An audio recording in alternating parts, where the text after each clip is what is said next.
Pakiramdam mo, surrounded ka ng iba't ibang mga pagsubok. Pag tumingin ka sa harapan, surrounded ka ng malaking mga bayarin sa credit card at mga utilities. Pag tumingin ka sa kaliwat kanan, surrounded ka ng mga critics, parang ang lakas ng amen do sa bills. Okay, pag tumingin ka sa kaliwa, sa likod, nandun yung delay.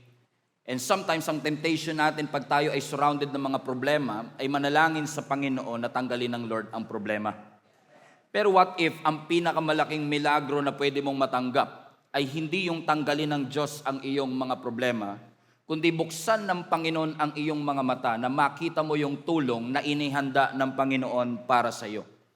Meron tayo laging temptation o tukso na manalangin sa Panginoon na baguhin ng Lord ang ating mga sitwasyon. Pag may sakit ka, Lord, pagalingin mo ako. Pag ikaw ay financially in trouble, Lord, palayain mo ako sa aking financial distress.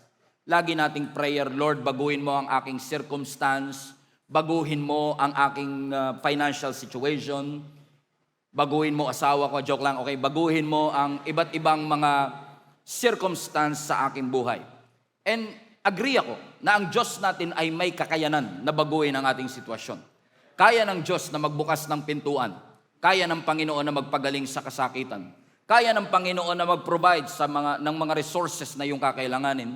Kayang-kaya ng Panginoon na tanggilin ang lahat ng mga obstacles at bagay na humahadlang para malakaran mo ang pinapagawa ng Panginoon.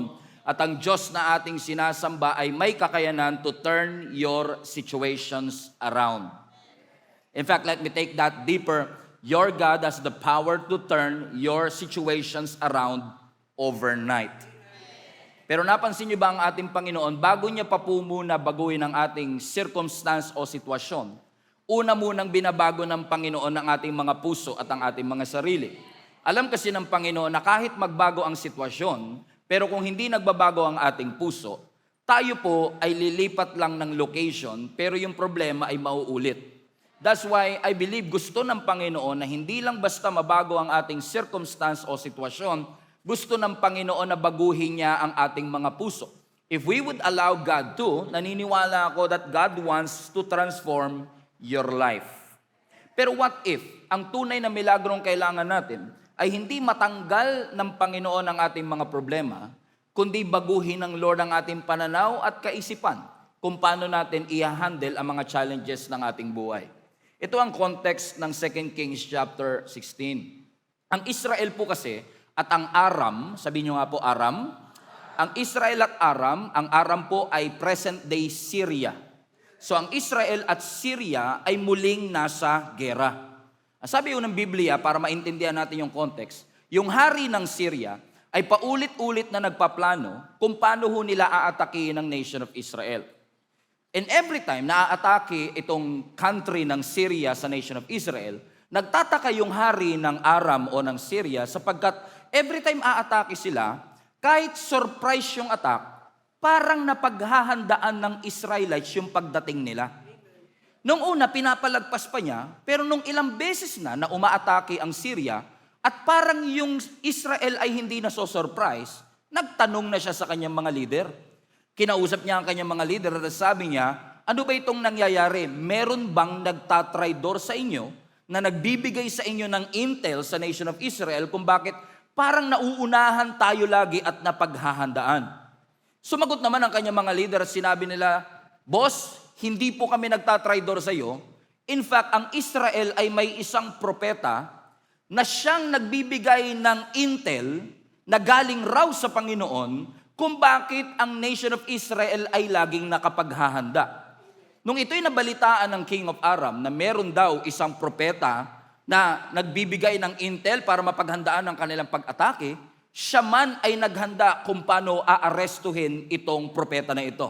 Alam niyo ba yung pangalan ng propeta na yan? Ang kanyang pangalan, Elisha. Now, si Elisha po is a prophet that succeeded another prophet named Elijah. So si Elijah mas matanda, si Elisha mas bata. Para mas madali niyong matandaan, Elijah, J, Elisha, S, mas mauuna yung J kesa S. Okay? So si Elijah na naunang propeta, siya po ay spokesperson ng ating Panginoon. And through his prophetic ministry, ay nakapaghatid po siya ng iba't ibang milagro din. Pero ang sabi ng Biblia, nung si Elisha na ang pumalit, no, bilang susunod na propeta ng nation of Israel, si Elisha po ay naging prophet sa panahon na pwede nating sabihing wrong timing. Kasi si Elisha po ay naging propeta kung saan meron pong political turmoil ang kanilang bansa. Political conflict, ang idolatry ay laganap, at ang gera ay sunod-sunod. Kung i-compare si Elisha kay Elijah, si Elijah ay medyo confrontational, pero hindi mo rin pwedeng ismulint itong si Elisha sapagkat si Elisha po ay nakagawa ng iba't ibang mga milagro. In fact, itong si Elisha ay merong wise leadership na maituturing. Kung si Elijah ay nakapag-produce ng 16 na milagro, itong si Elisha naman ay literal na double portion na nakapag-produce ng 32 miracles. Pinagaling niya ang mga may sakit, binuhay niya ang mga patay, may mga pagkaing minultiply. In fact, naging advisor pa itong si Elisha ng hari.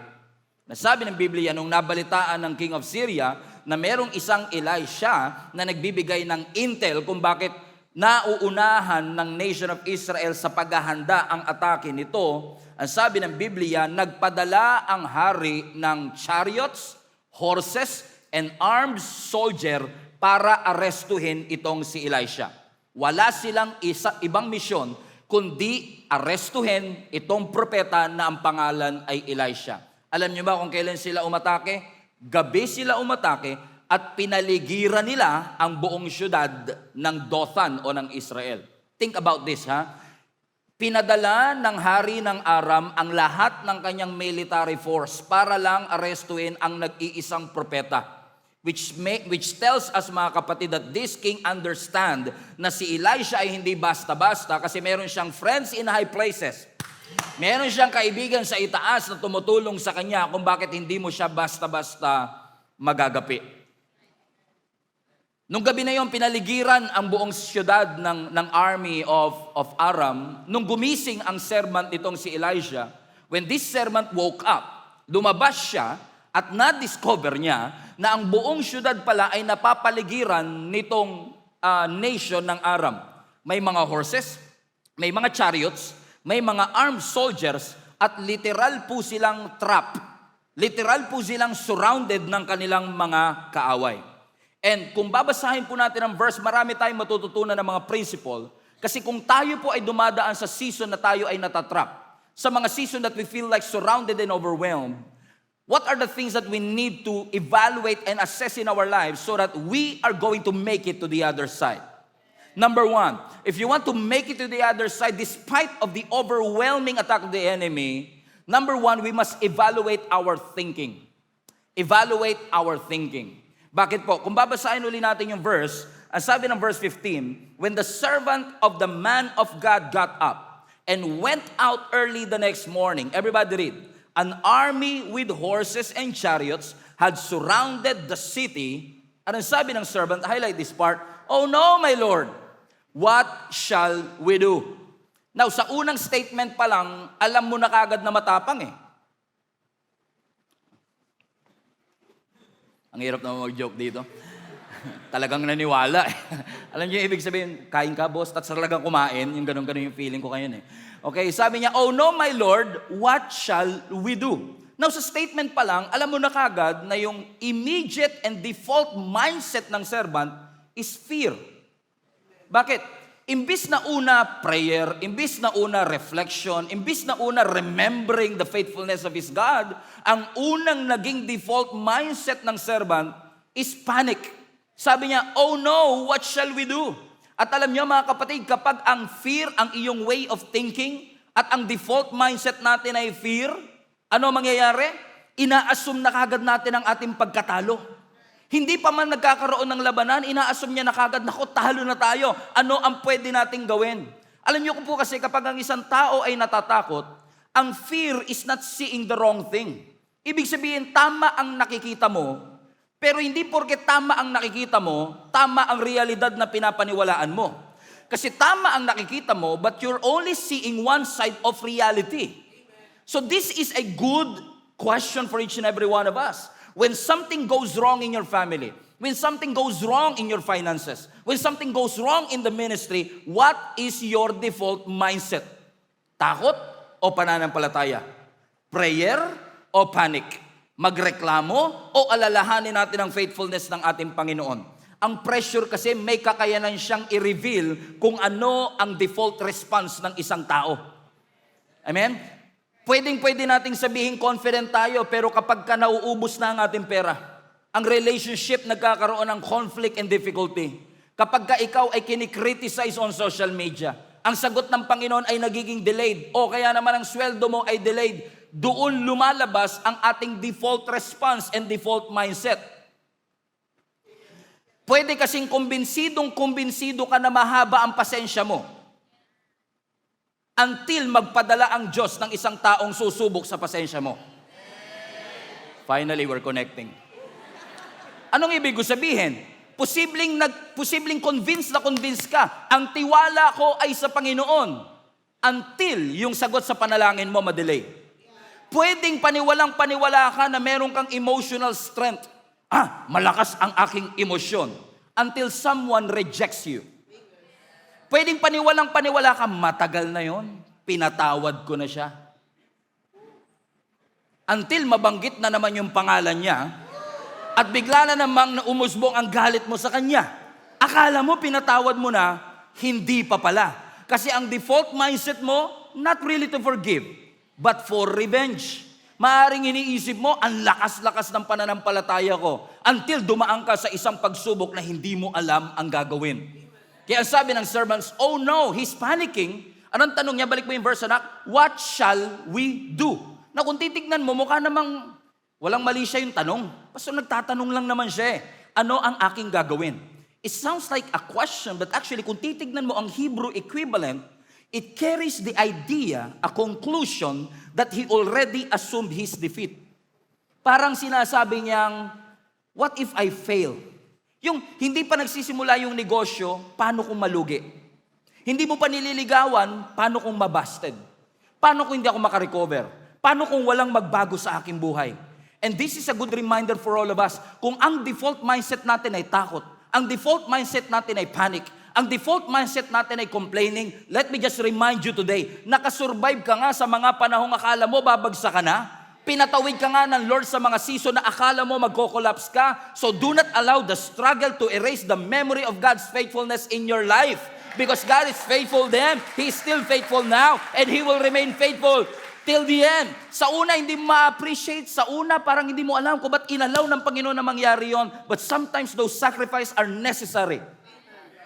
Na sometimes breakdowns are necessary before the breakthrough. Na sometimes may test bago ang testimony. Na sometimes may mess bago ang message. But if God is in control, hallelujah. Amen. And you know that God is still on His throne. Naniniwala tayo na walang bagay na nangyayari outside God's sovereignty. Di ba pag nag-chess ka, yung chess, yung dibdib, joke. Yung nag-chess ka, di ba? Pag beginner ang nanunood, madali siyang ma-lose heart eh. Uy, pinakain niya yung queen, talo ka na. Pero posibleng sa mata ng grandmaster, that action is necessary. Kasi ang susunod nito, because yung action na yun is setting up for a checkmate. Sa unang tingin, sa beginner's eyes, sa beginner's mindset, ba't mo ginawa yun? Pero sa mata ng may control, sa mata ng aral, sa mata ng grandmaster, that sacrifice is necessary kasi pain yun. Kasi ang susunod, checkmate na. Kaya ang default mindset natin ay laging takot is because we allow that pain to speak louder than God's history. We allow that hurt to speak louder than God's history. Mas matimbang ba talaga at mas malakas ba talaga ang boses ng takot mo kaysa sa history at track record ng Panginoon sa iyong buhay? Ilang taon ka na? 35? Ibig sabihin 35 years ng tapat ang Diyos sa iyo. Ilang taon ka na? 55? Ibig sabihin 55 years ng tapat ang Panginoon sa iyo. So hayaan mo ba na yung takot mo ngayong 2026 ay makakapagbura ng 55 years of God's faithfulness in your life? Do not allow that struggle to erase God's faithfulness in your life. Tanggalin natin yung survival mindset. Tanggalin natin yung victim mentality, yung scarcity mentality. Palitan natin ang pananampalataya na ang Diyos natin is in control. Ang sabi ng takot mo, napapaligiran namin kayo. Pero ang sabi ng katotohanan ng Scripture, the Lord is still in control. The Lord is still in control. And yes, nakakahawa ang panic, nakakahawa ang takot, nakakahawa ang pagdududa, pero nakakahawa din yung kalmado, payapa. So kung mga hawa ka na lang, wag na COVID. Kapayapaan na ang hihawa mo sa akin. Amen? Sabi mo sa katabi mo, think positive. Praise God. So evaluate. What is your default mindset? Think about how you think. Number 2, if you want to get it to the other side of this trap, and feeling surrounded, hindi mo lang i-evaluate kung anong paraan ng pag-iisip mo, default mindset mo, you also need to check your perspective. Okay? Now this time, una, mindset. Pangalawa, mata. Your perspective. Bakit? Yung servant, hindi niya ini-imagine yung kanyang kaaway. Kasi sabi ng Biblia, di ba? Nagising ang servant, isang araw, at nagulat na lang siya na sila pala ay napapaligiran ng mga kaaway. Now, para ma-visualize nyo, tignan nyo yung screen. First picture, please. Paggising ng servant, nagulat siya na yung kanila palang syudad ay surrounded ng mga kaaway. May horses, may chariots, may armed soldier. Now, question. Kapag sa unang tingin, mukha talaga kayo napapaligiran. Sa unang tingin, wala kayong kalaban-laban. So, ibig sabihin, nung sinabi ng servant, oh no, what shall we do? Ibig sabihin yung servant, hindi po siya nag-i-imagine ng senaryo. Totoo yung chariots. Totoo yung soldier. Totoo yung panganib. Ibig sabihin, yung nakita niya tama, pero hindi ibig sabihin kompleto. It's not false, but it doesn't mean it's complete. Nakita niya yung kaaway, pero posibleng hindi niya nakita yung proteksyon. Nakita niya yung panganib, pero hindi niya nakikita yung ginagawa ng Panginoon behind the scenes. Okay, hindi niyo ako maintindihan. Nakita mo yung financial problem, baon ka sa utang, pero posibleng hindi mo nakikita yung provision na hinahanda ng Panginoon na pwede niyang buksan para sa iyo. Ang nakita mo, closed door, pero posibleng hindi mo nakita na kaya sinara yung pintuan kasi nire-redirect ka ng Panginoon sa ibang pintuan na yung rejection is actually God's protection. Na minsan nakikita lang natin delay, pero what if yung delay, protection ng Diyos? What if inalaw ng Panginoon na hindi muna nangyari last year kasi gusto ka ng Lord protectionan? Minsan nakikita natin, parang iniiwan na po ako ng lahat ng tao, pero maaaring hindi natin nakikita yung mga taong dinadagdag ng Panginoon naman. Nakita mo, stage 4 cancer. Pero posibleng hindi mo nakikita yung grace ng Lord na nagsusustain sa atin na hanggang ngayon, nandito pa rin tayo at nakatayo pa rin tayo. May sakit, pero nagpapatuloy. Hindi maganda ang pakiramdam, pero patuloy na nananampalataya sa Panginoon. Na minsan, ang nakikita lang natin yung challenge, yung battle, yung difficulty, pero you have to see that on the other side of this battle, may testimony. That somehow, somewhere, yung mga battle na pinagdadaanan mo ay gagamitin mo ring magandang istorya kung paano ka tinulungan ng Panginoon na makalagpas. Akala mo noon, 2022, hindi ka na makakasurvive. 4 years later, remind ko lang kayo, malagpas na po tayo sa kalahati ng 2026. Isang buwan mahigit na lang po, maririnig nyo na si Wene. Whenever I see boys and girls selling lanterns on the street, here comes Jose Marichal again. And you're still standing. Hindi ka sure kung meron kang, hindi ka sure kung meron kang pamasko sa mga inaanak mo, pero sure na sure ka, hallelujah, na marunong ka magtago. Hallelujah, praise God. Amen. Amen. So sabi niya, oh no, what shall we do? What shall we do? When things are going wrong, what shall we do? What shall we do? Panic? What shall we do? Magmukmok sa sulok? Kahit maraming lamok, what shall we do? Next verse. Anong sabi ni Elisha? Don't be afraid. Highlight that part. Don't be afraid. Now, I want to feel you. Madaling sabihin yung don't be afraid. Kapag may natatakot. Pag may nagpa-advise sa inyo, sabihin, takot at takot po ako. Madaling sabihin, huwag ka matakot. Pero pag ikaw din dumaan doon, takot ka rin eh. Alam niyo ibig sabihin? Madaling sabihin yung don't be afraid. Pero this statement of don't be afraid is not just a statement na sinasabi para pakalmahin ang puso ng servant. Meron siyang pinaguhugutan. Ano pinaguhugutan niya? Continue reading. Don't be afraid. Why daw po? Because, highlight this part, those who are with us are more than those who are with them. Hey, wait, are you seeing something that I don't? Kasi bigay mo yung unang picture. Paano mo sasabihin, don't be afraid? Ha? Yung chariots nandyan, yung army nandyan, armed soldiers, halos buong sandatahang, sino sa inyo nakakaranas na parang yung buong sandatahang lakas ng impyerno pinadala sa'yo? Parang bunot ka sa impyerno, yung nagkabunutan, sino aatakihin natin today? Uy, ikaw, lahat yan, padala ng problema yan. Tapos sasabihin sa'yo ni Elisha, don't be afraid. And here's the crazy part. Because, balik mo yung verse, because those who are with us are more than those who are with them. Well, sir, balik mo yung picture. I cannot see it. Unless kinausap mo lahat yan. Unless plinano mo lahat ng mga to. Is Elijah being crazy? Because kung titignan mo, may nagbago po ba sa nangyari? Wala. Question, tingin kayo sa screen.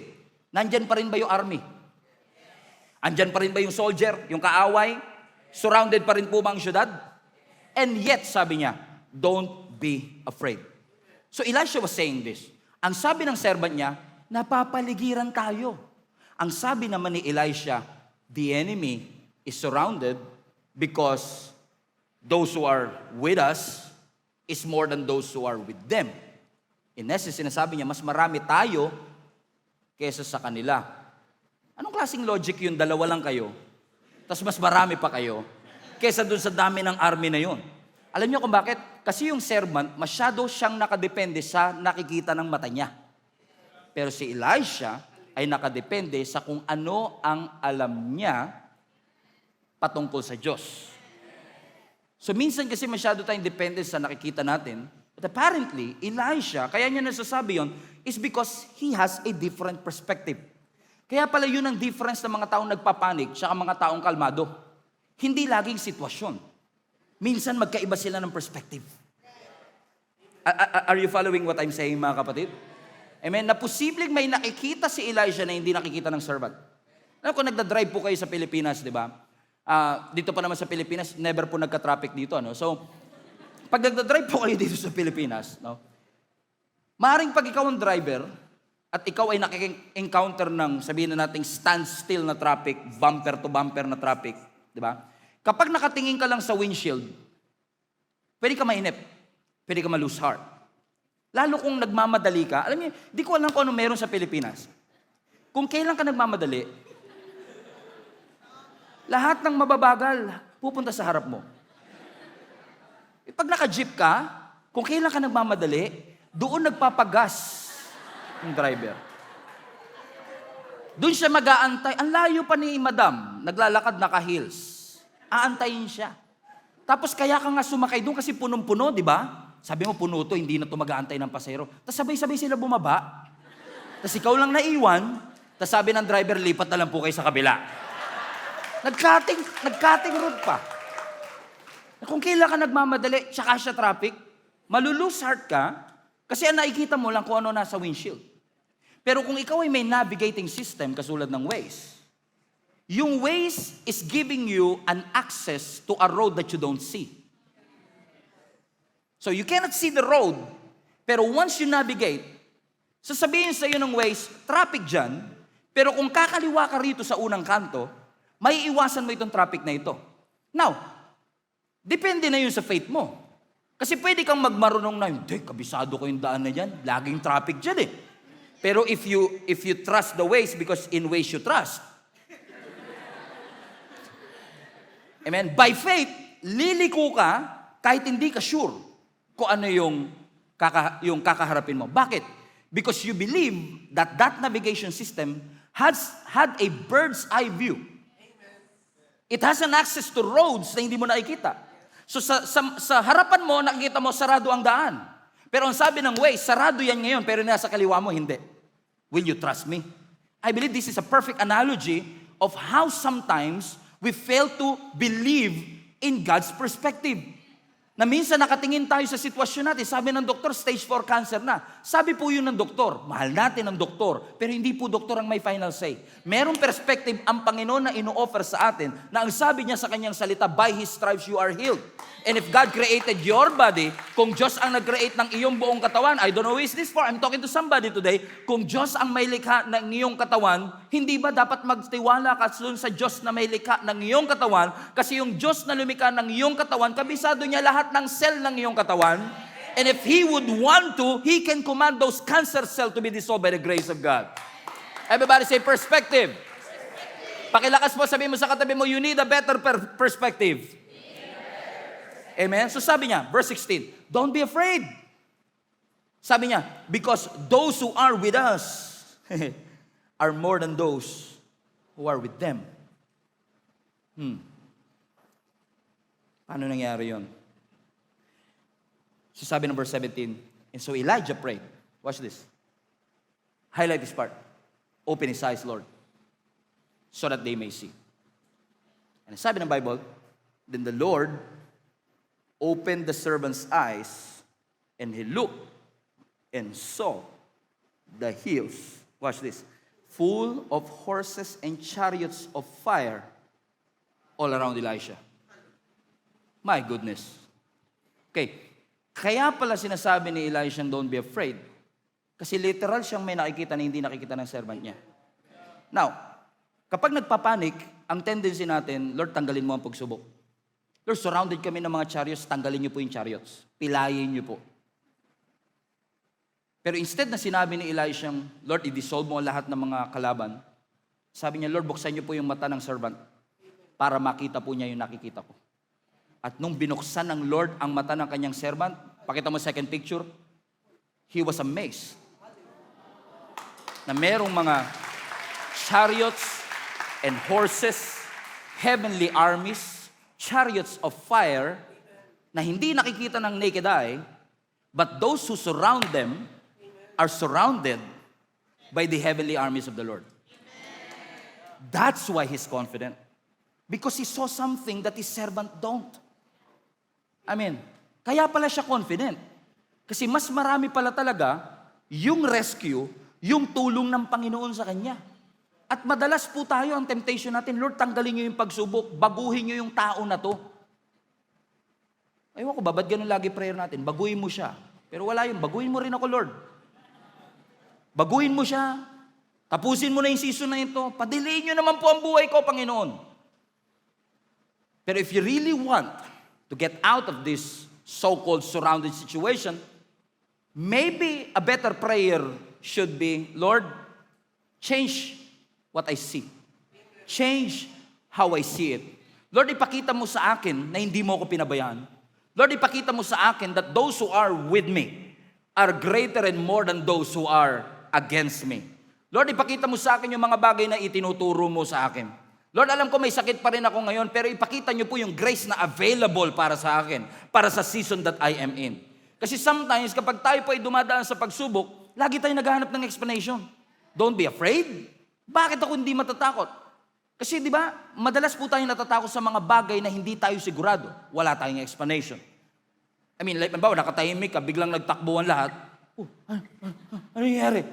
Di ba, takot ka. And then mag-i-explain, si Coco Martin nandyan. Si Coco Martin na pala nandyan eh.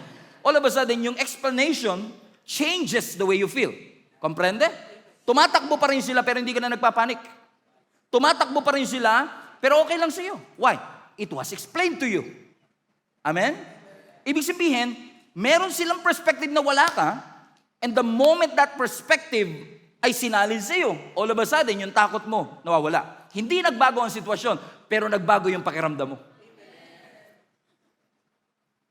Amen?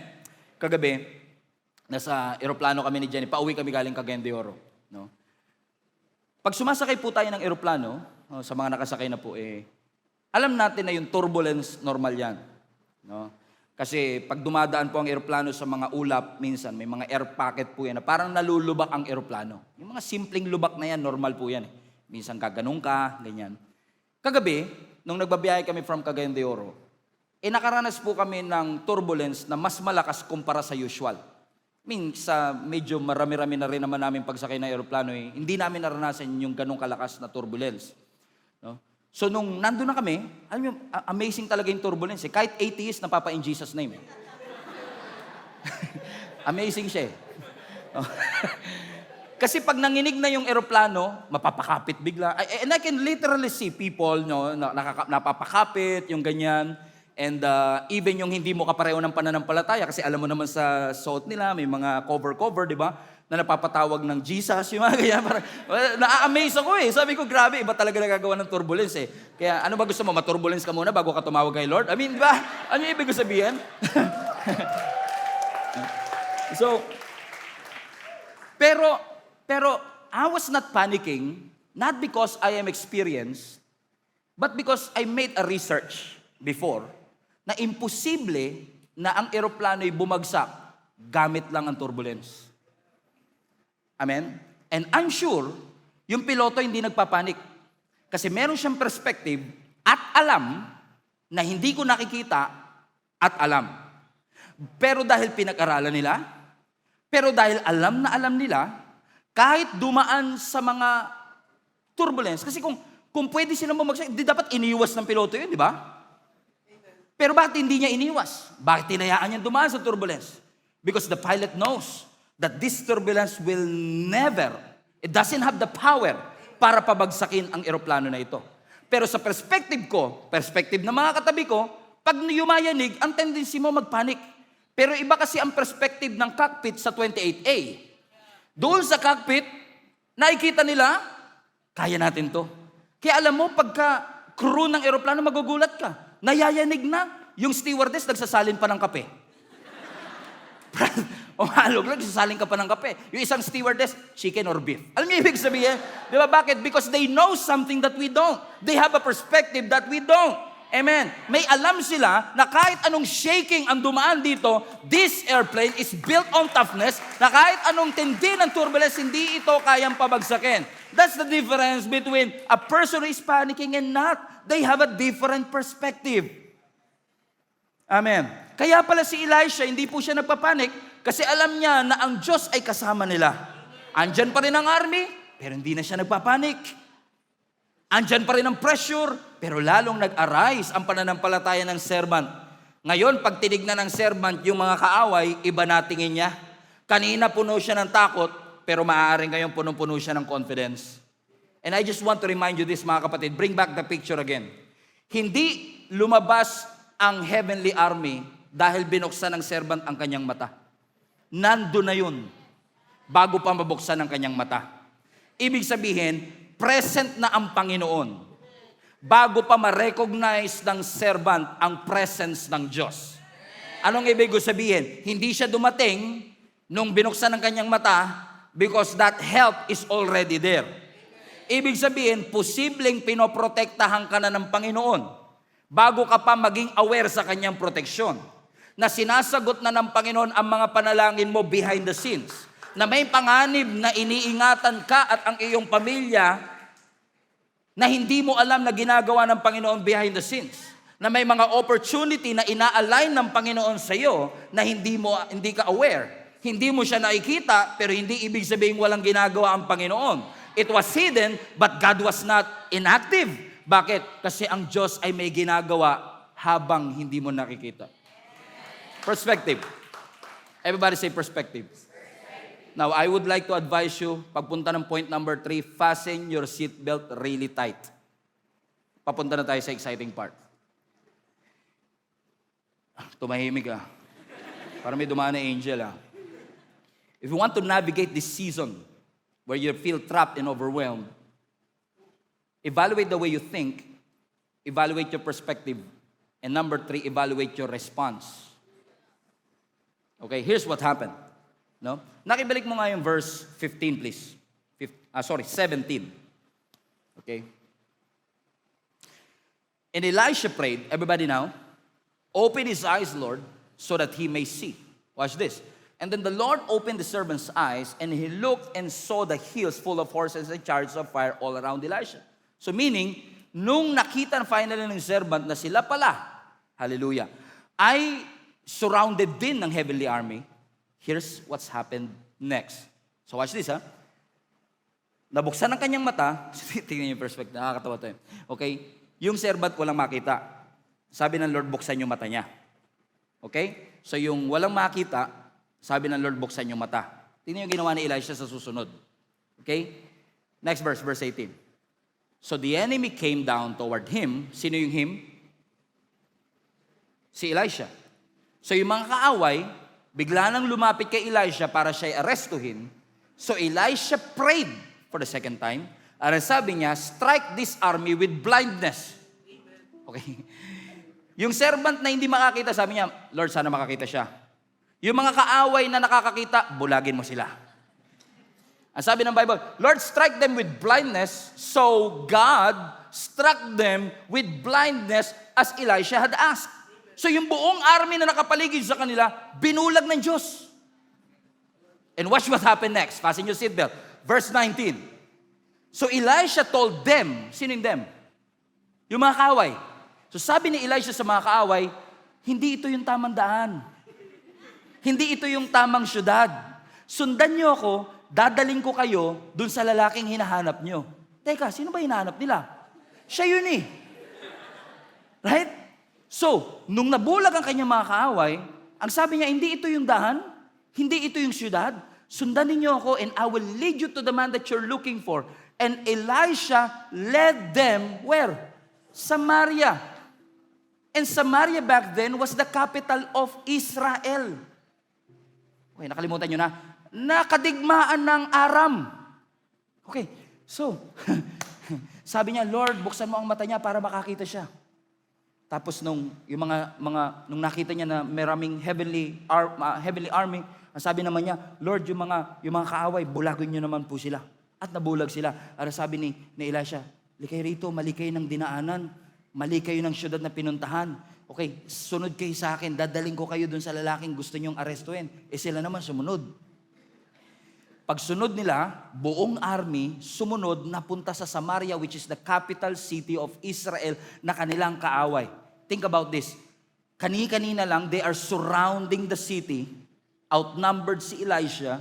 But right now, those who surround them were now surrounded by the army of Israel. Now, this is where response is asked and tested. Because kung tayo si Elisha, pagkakataon na natin to. Kasi kanina, nilusob nyo kami. Pinaligiran nyo kami. Masama intention nyo sa akin. Ngayon, binulag kayo ni Lord, dinala kayo rito, ako na may control. Yung kaninang talo, ngayon may control kung ano kanyang gagawin.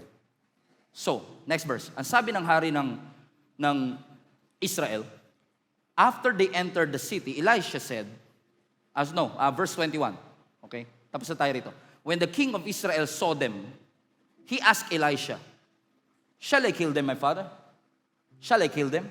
Now, dahil nandun na sila sa Samaria, nagtanong ngayon yung hari ng Israel kay Elisha, anong gagawin na natin? Dinala mo rito eh. Papatayin na ba natin? Shall we kill them? What do you think? Ang sagot ni Elisha, go ahead. Kagabi pa kami inabangan yan. Tinakot kami niyang kanina. Buhay ang kinuha, buhay ang kabayaran. An eye for an eye, a tooth for a tooth. Pinost niya ako, ipopost ko din siya. Story lang siya, wall post ako. Ano sabi ni Elisha? Next verse. No, do not kill them. Would you kill those you have captured with your own sword and bow? Yung hindi mo sila patayin, maganda na yun eh. Miracle na yun eh. Tapos ang sunod na sinabi ni Elisha, maganda kayo ng pagkain. Maghanda kayo ng inumin. So that they may eat and drink and then go back to their master. What? I mean, kanina lang, takot kayo rito, gusto kayo patayin. Tapos ngayon may chance kayo na gumante. You have the authority, the capacity to say, kill them. But instead of killing them, Elisha responded the high road. Sabi niya, no, don't kill them. Feed them.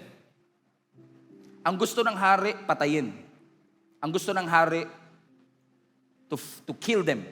Ang gusto ni Elisha, feed them. Amen? Why? Because ang gusto ng hari, revenge. Ang gusto ni Elisha, mercy.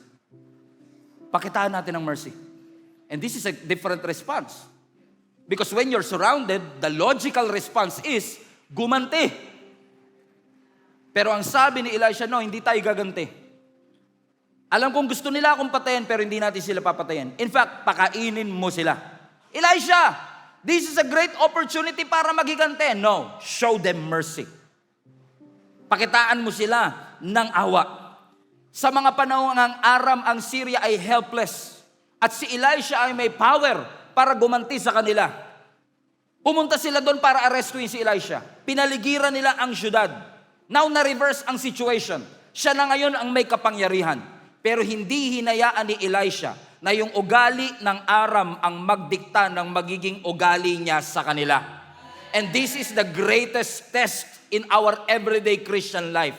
Paano ka magre-respond sa mga taong nakasakit sa iyo?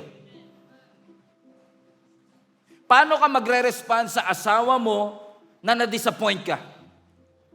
Paano ka magre-respond sa mga taong kinikriticize ka? Magre-retaliate ka ba? Pag iniwan ka ba nila, i-curse mo sila? Kapag pinahiya ka ba nila, gagawa ka rin ng paraan para mapahiya sila? Alam kong hawak mo ang screenshot.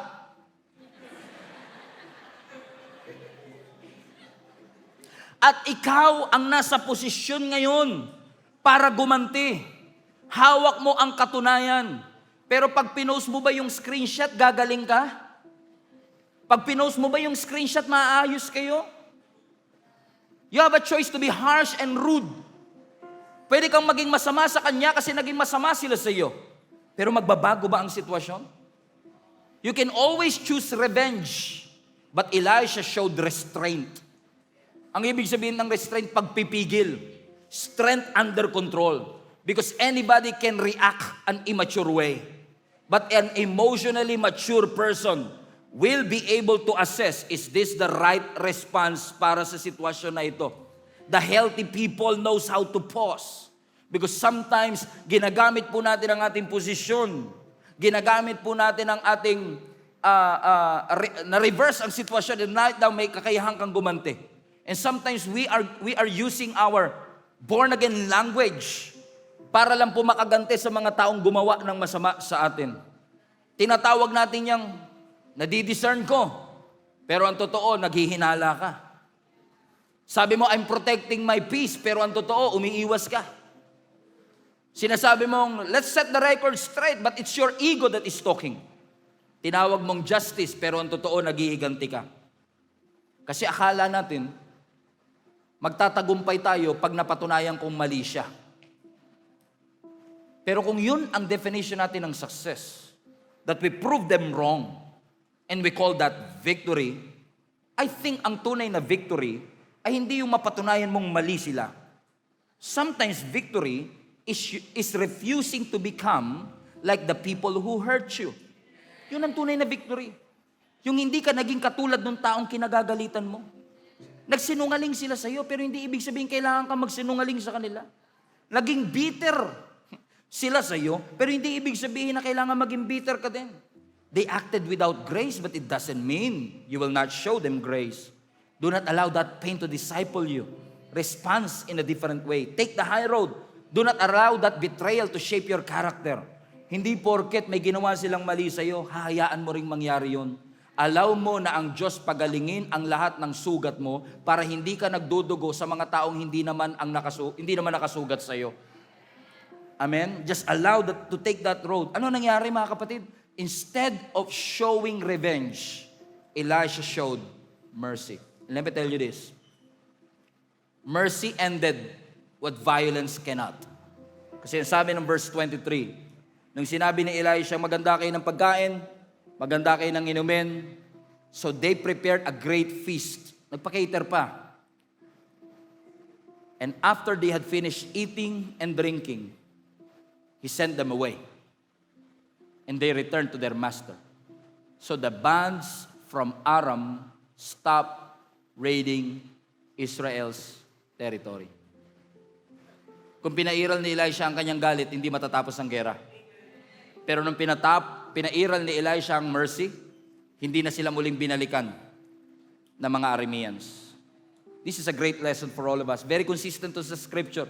Kasi even our Lord Jesus said, love your enemy. Ang sabi ng Biblia, if your enemy is hungry, feed them. If your enemy is hungry, give them a drink. Tip ko sa inyo, bukas, pagpasok nyo sa opisina, lunchtime, meron ka mga kaopisina na mahal mo pero hindi mo gusto. Imbis na isa lang lunch ang bibilin mo, gawin mong dalawa. Ilagay mo sa cubicle niya. Samahan mo na ng milk tea o kaya iced Spanish latte. Dalawa lang naman magiging reaction yan eh. Sasabihin niya, first reaction, grabe ginawan ko na siya ng masama. Ginawan pa rin niya ako ng mabuti. Iba talaga mga anak ng Diyos. Pangalawang reaction, baka may lason to. Nilalason niya yata ako.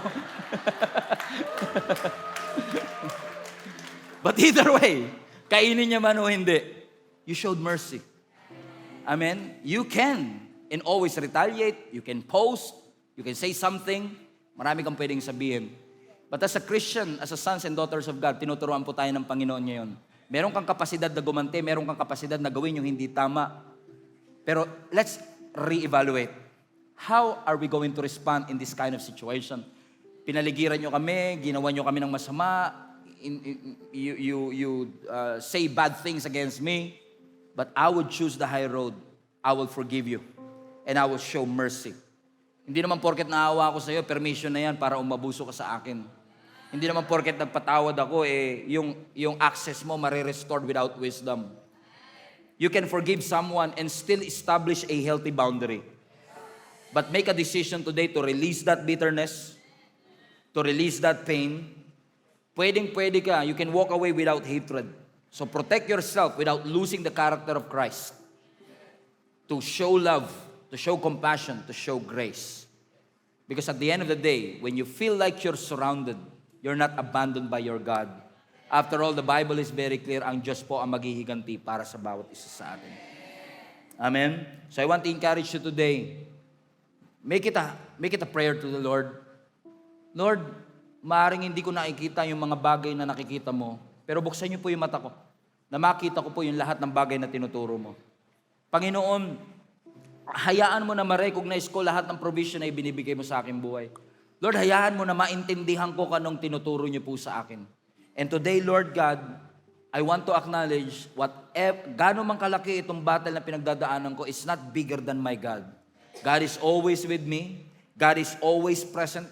He is always working. He is always sustaining. He is always protecting. I am surrounded, but I am not abandoned. I will entrust everything to you, Lord. My mindset, my perspective, and my response. May it give glory to you, God, as I go through this season. In Jesus' name we pray. Everybody say, tayo po tayong lahat.